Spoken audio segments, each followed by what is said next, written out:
The Holy Gospel according to Mark, the 7th chapter. Glory to you, Lord. Jesus set out and went away to the region of Tyre. He entered a house and did not want anyone to know he was there. Yet he could not escape notice. But a woman whose little daughter had an unclean spirit immediately heard about him, and she came and bowed down at his feet. Now the woman was a Gentile of Syrophoenician origin. She begged him to cast the demon out of her daughter. He said to her, "Let the children be fed first, for it is not fair to take the children's food and throw it to the dogs." But she answered him, "Sir, even the dogs under the table eat the children's crumbs." Then Jesus said to her, "For saying that, you may go. The demon has left your daughter." So she went home, found the child lying on the bed, and the demon gone. Then he returned from the region of Tyre and went by the way of Sidon towards the Sea of Galilee in the region of the Decapolis. They brought to him a deaf man who had an impediment in his speech, and they begged him to lay his hand on him. He took him aside in private, away from the crowd, and put his finger into his ears, and he spat and touched his tongue. And looking up to heaven, he sighed, and he said to him, "Ephphatha," that is, be opened. And immediately the ears were opened, his tongue was released, and he spoke plainly. Then Jesus ordered them to tell no one. But the more he ordered them, the more zealously they proclaimed it. They were astounded beyond measure, saying, "He has done everything well. He even makes the deaf to hear and the mute to speak." The Gospel of the Lord. Praise to you, Lord Christ.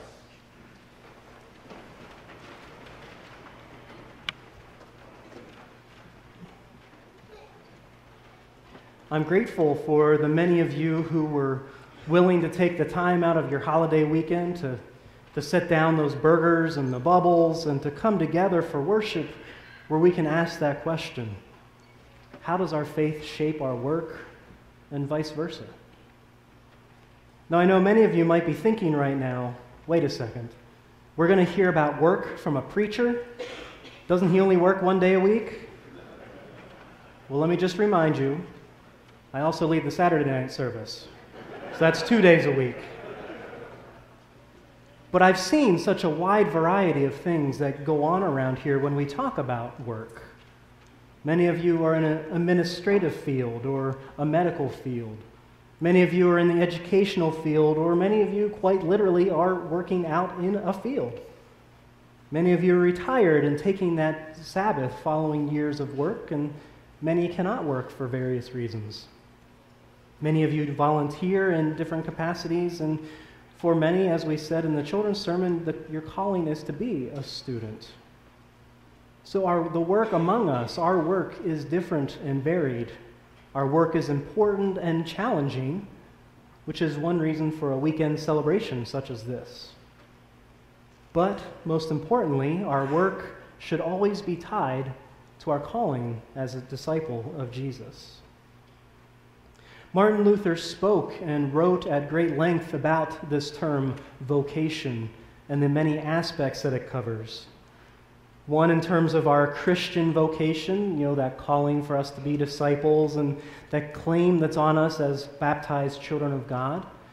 And our regular vocation, our jobs and careers, or being a student or retired, and how we live day to day. Or our role in this world as daughter or son, mother, father, a citizen, a church member. And how all of those aspects are very much inseparable in describing our vocation. This claim really reminds us that there isn't a church life and a work life and a personal life that stand separate from one another, but that all of those things are tied to being children of God. And so in this writing that he did that's called The Freedom of a Christian, Martin Luther begins writing with this two-part thesis, and it's up here on the screen. He writes, "The Christian is a perfectly free Lord of all, subject to none, and the Christian is a perfectly dutiful servant of all, subject to all." A Christian is a perfectly free Lord of all, subject to none, and a perfectly dutiful servant of all, subject to all. This writing stood as a major piece of his work for quite some time, which I find ironic because being both this free Lord and a dutiful servant just doesn't seem to work together. And even though those things do seem to be in conflict with each other, as Luther points out, that's exactly who we're called to be as Christians, subject to none and subject to all. I think we start seeing that in our gospel reading today in Jesus' ministry. We hear that he tries to escape from the world for this short time, going into a house so that he could have that little bit of peace and rest. Yet as we hear time and time again in the Gospels, he just can't escape. This Syrophoenician Gentile woman, someone who is totally different from Jesus, from a different land and a different religious background, she finds Jesus, bows at his feet, and begs him to heal her daughter who'd been possessed with a demon.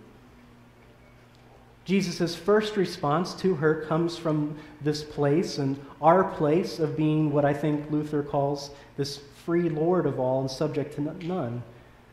Because we hear Jesus basically say, no.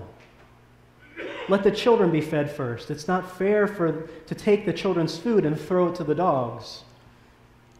Okay? It's actually a little rude, I think, especially that part about calling her a dog. And I don't think that's quite what Luther had in mind about being subject to none. But we do have that freedom as human beings to do whatever we want, at least within the letter of the law. We can and are allowed to take these opportunities for rest and escape for our work, like Jesus was trying to do, and stand like a big boy or girl on our own 2 feet, being subject to none. But the Syrophoenician woman is right there to remind Jesus and us that there's a second part to this story. And so she says, "Sir, even the dogs under the table eat the children's crumbs." So then we're reminded again of this charge to be a perfectly dutiful servant of all, subject to all.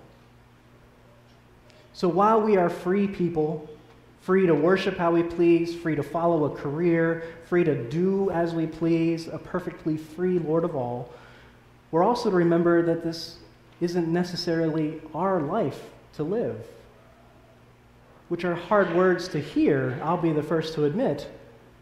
So I wanted to dive into that a little bit. I gave the caveat earlier that we're free human beings to do whatever we please, just so as long as it's in the means, under the means of the law which we live. Which makes sense. The laws are put into place to protect everyone. The laws protect us from everyone around us, and the laws protect everyone around us from us. It's a two-way street so that all people can live a safe and protected and free life. But it's not totally free because we have to live within the law. I can go round and round with that example for a while, but I think that's what Luther was getting at. As Christians, we have the freedom to live as Christians, but also the responsibility to live as Christians. And sometimes that seems unfair, even more unfair than some laws. So when Jesus is approached by this woman for help, and his response to her is, "Get away from me, you dog," her reply to Jesus is, "But aren't you called to help everyone? Am I not a part of everyone?" Oh, yeah, you're right. In that case, your daughter is healed. I'm sure you know much ink has been spilled over this conversation between this woman and Jesus. The question, why is Jesus so rude? Was he testing her faith? Or was he showing the disciples that he was with an example of how not to talk to outsiders? Or was he truly caught off guard, caught in the middle of a good meal, caught at the end of a busy and tiring day, and truly annoyed that someone had the gall to come and bother him? Which was it?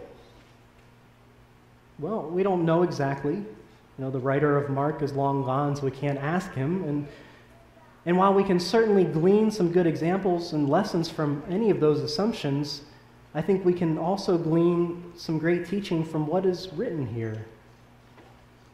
Because when this woman challenges Jesus, we see that he actually hears her. He doesn't belittle her or dig his heels in to defend what he had just said. He actually hears her and changes his mind. And, more importantly, uses his power to do what was necessary. So I think Jesus shows us both his freedom and his servitude in this story. And in today's world, I really feel that these are important words for us. Not that Jesus is telling us that we have to do whatever anyone else tells us to do, but rather we actually listen to and hear the other person. We're often quick to belittle another or dig in our heels when we run into opposition. But to me, it sounds like here Jesus is saying to us that we've been freed and called to be a servant in these times when we need to be. It seems to be no secret that Luther really struggled with the book of James, which we're hearing readings from for these couple weeks. I mean, Luther felt freedom when he read in Paul's letter to the Ephesians the words, "By grace you have been saved." And so it's no wonder that when we hear the words this morning from James that says, "What good is it if you say you have faith but do not have works? Can faith save you?" And so it feels like here we're seeing the results of Luther's struggle when he tells us that we are both free and servants. Part of our calling, part of our vocation as Christians is to do good in our faith, in our jobs, in our lives, to one another, because we've been freed to do so. Serving one another, not just here in the church or when we volunteer now and then, but in all that we do, in our labors and in our rest. There's one more quote I wanted to throw at you this morning, and it's by a writer and theologian named Frederick Buechner, and he writes, "The place where God calls you to is the place where your deep gladness and the world's deep hunger meet." The place God calls you to is the place where your deep gladness and the world's deep hunger meet. So this weekend, as I've said, I give thanks for everyone's labors and for everyone's rest. And I pray that our gladness and our freedom does meet up with our servitude and the world's deepest hunger. Amen.